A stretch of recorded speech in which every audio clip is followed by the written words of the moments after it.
College Football 25 is just hours away from being officially released. Maybe you've already played with early access. I have myself, but I asked my subscribers, and many of you haven't. That's aside the point. It's been 11 years since we've had an NCAA football game, and a lot has changed in the landscape of the sports. Today, there's a lot of brand new college football fans who may have no clue what happened 11 years ago in July of 2013, or maybe I'm here to refresh your memory, but either way, we're going to check out what college football was like when the last NCAA video game was released. If you don't know who I am, I'm Saturday Shenanigans, and I post amazing college football content all year long. Feel free to subscribe so you never miss out on another upload. First and foremost, and very obviously, there was no NIL, there was no players transferring 2, 3, and 4 times, and there were no 7th-year 45-year-old seniors on the rosters. Oh, and just because college athletes weren't able to make money legally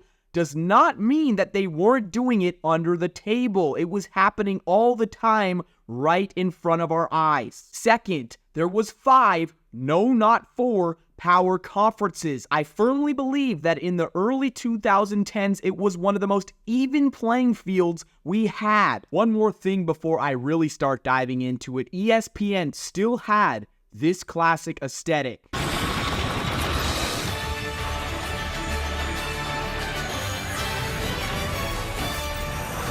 All right, let's put ourselves in the college football offseason of 2013. The Miami Heat just won their 2nd NBA title in a row with the Big Three, and it's time to look at what the rankings are for the upcoming season. Alabama is the no doubt #1 team in the country, coming off back-to-back titles, and they still have Nick Saban. Saban was in his prime during this exact moment. They just blew out Notre Dame the previous year to get that ring. At the time, that was one of the worst national championships ever, which is kind of funny because years later, it got worse than that with Georgia and TCU. But back to the point, the Crimson Tide won 42-14 against an independent Notre Dame team that went 12-0 against a cupcake schedule and had no business even being there. 2 Pac-12 teams in the top 4. What are we doing here? Why did this conference disband? These were the glory days of the Pac-12. You had prime Oregon in that Chip Kelly era wearing those flashy uniforms every single week. The speed, DeAnthony Thomas, LaMichael James, Kenyon Barner, I can keep going. And Stanford, this was before they fell off. If you want to know about the whole Stanford fall off, go check out my video. I'm putting it on screen. Link in the description if you're a real one. The Cardinal had Kevin Hogan at quarterback during this year. It was after Andrew Luck. It was after Toby Gerhart, and it was before Christian McCaffrey. An interesting time, but they were still an amazing team. 5, 6, and 7 in the rankings. There's an imposter. Which one do you think it is? No, it's not Texas A&M. That's a great choice too because they're frauds as well. But it's South Carolina. What in the world? South Carolina starting in the top 10 to me is crazy. Jadeveon Clowney, that's all I have to say. 8, 9, 10. Clemson, Louisville, and Florida. This was a few years before Dabo Swinney got things off the ground with that pseudo-dynasty. Side note, he needs to adapt. This team is going to be irrelevant in 2024. Fight me in the comments. 2013 was the one odd season where Louisville played in the American Conference. Before that, they were in the Big East, and just 1 year after, they were in the ACC. Just odd times. I don't even want to talk about Florida. They don't even deserve me talking about them, so I'm going to go to number 11, which was Florida State. They had a freshman named Jameis Winston. We all know how that turned out. 12, 13, and 14, LSU, Oklahoma State, and Notre Dame. Let's start with the Tigers. Those were the days of Les Miles. When I think of LSU football, I don't think of Ed Orgeron. I don't think of Brian Kelly. It's still Les Miles to me in my head. Oklahoma State, I don't have any bad things to say. It was an exciting time for Big 12 football during these few years. Notre Dame, you already understand how I feel about them. Number 15, it's Texas. The last year of Mac Brown coaching for the Longhorns, and this was a start of a disastrous era for the team. The quote, We're back, Texas, where they were supposed to be good every single year, but they failed for about a decade. I made a full video on that as well a while ago when I was a little squeaky YouTuber. Feel free to check that out as well. Top tier marketing. Oklahoma, Michigan, Nebraska, 16, 17, and 18. This bores me. These are all big programs. Let's talk about something fun.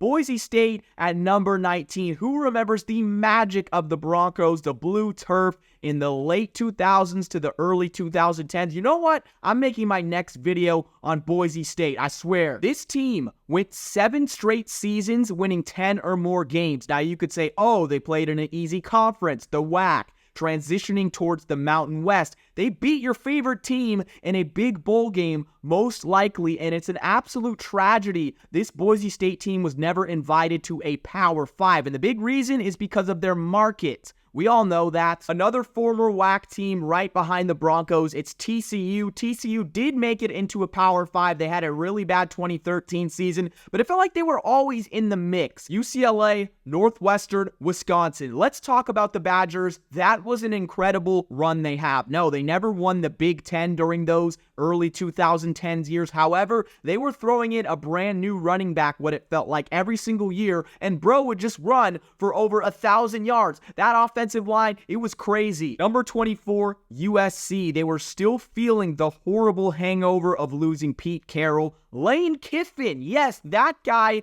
who was bringing up the Ole Miss Rebels was actually the coach of that Trojan team, but they were just like Texas. They were super disappointing all throughout the early 2010s. To finish it off at 25, it's my Oregon State Beavers. This was the last year where they were sort of relevant before they fell off for about a decade or a little less than a decade before Jonathan Smith came in there, brought the program up, and left us for Michigan State. We lost our conference, lost all our players in the portal to schools like Texas, Miami, Michigan State. We can keep going, and that's where we are right now. But I still love the Beavs. That's all I got to say. I'm done. I'm done with this video.